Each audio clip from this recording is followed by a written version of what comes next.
Hello. After a brief pause, my daughter Emma answered the phone. She sounded oddly nervous, and I couldn't help but ask, "Emma?" "It's Mom." "Where are you right now?" Who is this? Mom is right next to me. I thought Emma might be playing a prank. She wasn't the type to do such things, but kids grow up quickly. Perhaps she had picked up some mischievous behavior without my knowledge. "Emma, what's going on? Pranks like this aren't okay." It's not a prank. Mom is here next to me. My mom, she's gone. "Then who is this a mom?" Mom is my new mom. With those words, everything became clear. My name is Natalia. I'm currently a freelance writer. I married my husband, Miles, 7 years ago. 2 years later, we welcomed our daughter, Emma. Emma is incredibly adorable, and Miles and I have poured endless love into her. Despite our occasional arguments, it's safe to say that Emma has held our marriage together. I believe we'll continue living together until Emma grows up, even if it means arguing along the way. Mom, how are you feeling? Don't worry, I'm fine. Just a little tired. But there was one thing weighing on my mind, my mother back home. My father passed away a few years ago, leaving my mother living alone. She always respected my father, standing quietly behind him with a gentle smile. She left an impression of strength. However, after my father's death, my mother's health began to decline. I constantly worried about her. If only I could visit home more often, but it's quite far from where we live. Whenever possible, Emma and I went home to my parents' house, and when it wasn't, I checked in with her over the phone. Since I'll likely be able to come home this week, if there's anything you need, please let me know. You don't have to worry so much about me.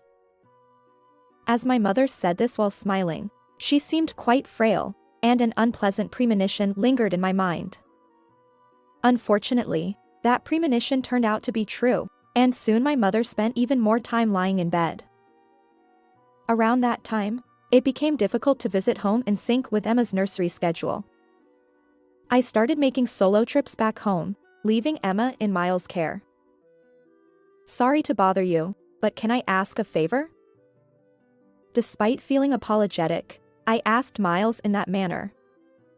However, he always responded with a disapproving expression. I work at the office every day, and I'm exhausted.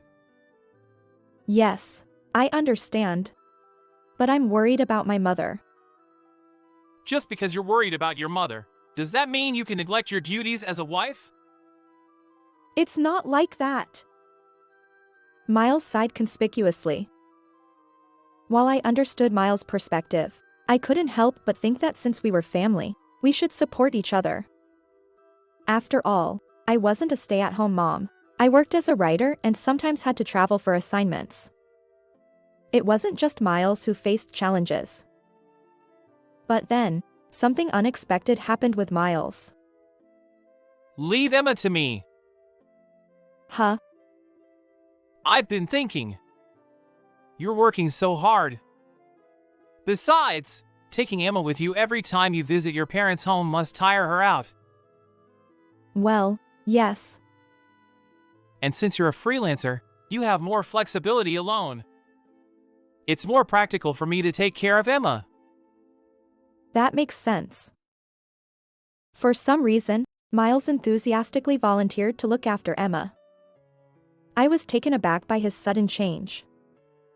I wondered if I could truly entrust Emma to him. But Miles had always adored Emma, and at that time, my mother's health was deteriorating significantly. So, I decided to leave Emma in his care until my mother's condition improved a bit. In hindsight, that decision was a mistake. Now, all I feel is regret. After that, I became extremely busy, spending more time on work-related trips and at my parents' house than at home. The act of carrying my laptop while visiting my mother was quite burdensome, but thanks to Miles taking care of Emma, it became much easier. However, during that time, something seemed off with Emma. Emma, what were you doing today? I was out with Dad. Since Miles started looking after Emma, she began acting strangely distant toward me. When I asked her anything, she avoided eye contact and nervously answered. I wondered if Miles had influenced her somehow, but when I asked Emma, she simply replied, "It's nothing." Even when I tried to confront Miles, he just got angry and said, "There's nothing going on." Juggling caregiving and work, I couldn't dedicate much time to this issue. Besides, Miles seemed oddly intent on keeping Emma away from me. Something must be going on, I thought, but I couldn't take action. Then, one day, I received a sudden call. My mother had collapsed. It was a stroke. Ironically, it happened the day after I returned home from visiting my mother. I rushed back to her house. Fortunately, someone saw my mother collapse in a public place, and she was quickly taken to the hospital. Unfortunately, the damage was severe, and she passed away. I stayed at my parents' house, handling various arrangements.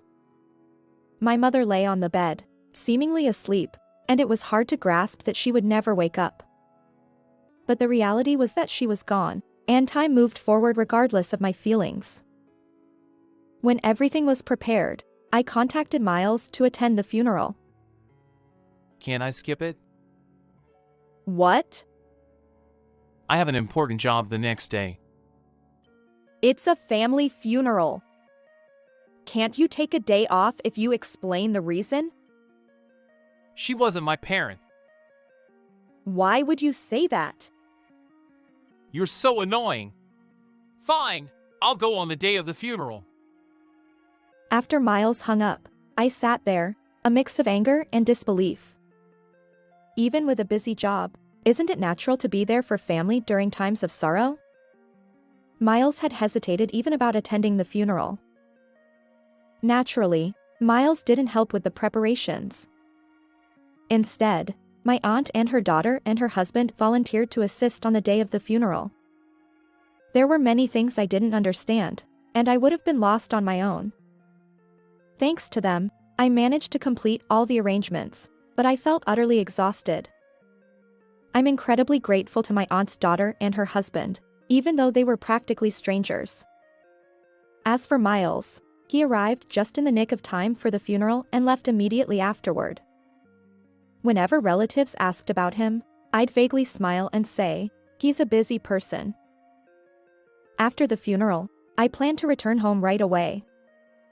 I felt I needed to resolve things with Miles. However, there were numerous tasks related to my mother's inheritance and changing the property title. Ultimately, I couldn't return home for several days. When I finally got back home, I couldn't believe my eyes. What? My house, which I hadn't visited in a while, felt eerily empty. It seemed like no one had been there for quite some time. I checked inside, and to my surprise, all of Miles' belongings and household items were gone. What is going on? I searched every room. Emma's belongings were also missing.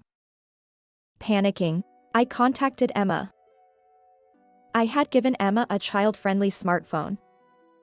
I had reservations about letting a 5-year-old have a phone, but as a freelance writer, I occasionally traveled for interviews. Miles also worked, leaving Emma alone at times. Having a means of communication was essential in case of emergencies. So, Emma had her own smartphone. Hello. After a few rings, Emma answered the phone. She sounded oddly nervous, and I couldn't help but ask, "Emma?" "It's Mom." "Where are you right now?" Who is this? Mom is right next to me. Huh? I thought Emma might be playing a prank. She wasn't the type to do such things, but kids grow up quickly. perhaps she had picked up some mischievous behavior without my knowledge. Emma, what's wrong? Pranks like this aren't okay. It's not a prank. Mom is right next to me.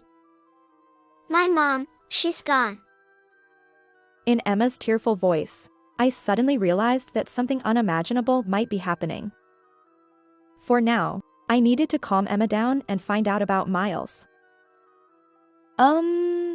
Emma, it's okay. Can you tell me calmly? How is Dad doing? Dad is at work. He's working for Mom and me. Then who is this a mom? Mom is my new mom. With those words, everything became clear. Miles suddenly taking care of Emma was all connected to this. And I could speculate that Miles had influenced Emma and taken her away. I focused on dispelling Emma's misunderstanding. Fortunately, Emma didn't fully believe what Miles had told her, and she listened to my words sincerely. Her distant behavior during the call was because Miles had deleted my contact information from her phone. I was furious at Miles for such cruel actions. Are you truly my mom? Yes. Don't worry. Please wait. I'll come get you. Yes. After ending the call with Emma, I immediately dialed Miles. He didn't answer right away, likely busy with work, but I persisted. Eventually, he picked up. What? I'm working right now. Hey. What did you do? You're so annoying. Where are you right now? Oh, so you finally noticed. You've been busy taking care of your mother's house since you've been completely absorbed in your mother affairs. But it was my mother's funeral. You never helped, and... There's a limit to everything. Besides, your mother wasn't my parent, so I don't owe her any assistance. Miles continued with a sigh. You don't do any housework or cooking, and Emma is entirely my responsibility. You're not a good wife. What are you saying? I'm preparing for a divorce. I plan to find a better wife than you and remarry. I've decided to sell the house too, so get rid of your stuff. I was left speechless. Certainly, I may have neglected some household chores and childcare due to caring for my mother. But isn't that understandable? Besides, it's not like I did nothing. When I was at home, I tried to handle household tasks as much as possible for Emma and Miles, all while juggling my work as a writer and looking after my mother. Miles' words were incredibly harsh considering all this. And on top of that, he referred to my mother as a stranger. His behavior was beyond unacceptable, and I resolved firmly to break up with Miles. After ending the call, I immediately started preparing for the divorce. Miles seemed to imply that it was my fault we were divorcing, but that couldn't be further from the truth. I had valid reasons for being away from home. Moreover, Miles hadn't contributed significantly to my mother's funeral, and if his recent words were any indication, he had been unfaithful during the time I was at my parents' house. Clearly, he was in the wrong. Additionally, Miles mentioned his intention to sell our home. Yet, this house was in my name. We had purchased it using the inheritance I received when my father passed away. At the time, I was pregnant and considering moving to a family-friendly apartment. So, I used the lump sum to buy the apartment outright. Even though we were married, the inherited assets were mine alone. Originally, I hadn't planned on divorce, so I didn't see any issues. But now the situation had changed. Upon investigation, I discovered that all the real estate documents that should have been at home were missing. Unbelievably, Miles had taken them and used our home as collateral. This was undoubtedly criminal behavior. I hired a private investigator. The facts gradually came to light. While I was caring for my mother at my parents' house, Miles had been cheating all along. And he had done so with Emma in tow. It appeared that Miles had convinced Emma that the mom had abandoned Emma and manipulated her into accepting the affair partner as her new mother. Furthermore, Miles had lied to the affair partner, claiming to be a single father raising Emma, all while planning to remarry using Emma as leverage. To make matters worse, he intended to use the money from selling our home to build a new one with the affair partner. Miles' actions were beyond reprehensible, and I felt nauseated by them. First and foremost, I had to reclaim Emma. With that determination, I immediately took action. I consulted a lawyer and filed for a court case. During the trial, Miles was quite reluctant to relinquish custody of Emma to me. I have more financial stability. Well, I earn enough to provide for Emma comfortably. Our discussions reached an impasse. However, Emma's words became the decisive factor. I want to live with Mom. Respecting Emma's wishes, I gained custody, and we proceeded with the divorce. At that time, I decided to claim compensation for the affair-related emotional distress and child support. Wait a minute! What does this mean? By initiating the legal proceedings, Miles was exposed for not having divorced as he claimed. Consequently, the affair partner also accused him of fraud and demanded compensation. As a result, Miles now struggles financially due to payments for emotional distress to me and child support, as well as compensation to the affair partner.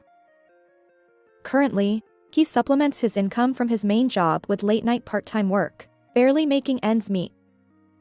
It's entirely his own doing.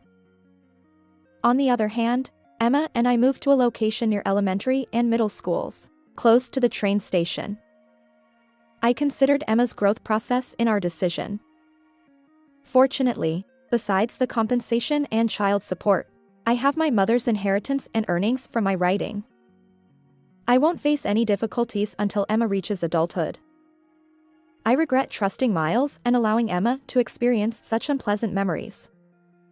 Moving forward, I hope we can create happy moments together. How did you like this story? If you enjoyed it, consider subscribing to my channel. See you in the next video.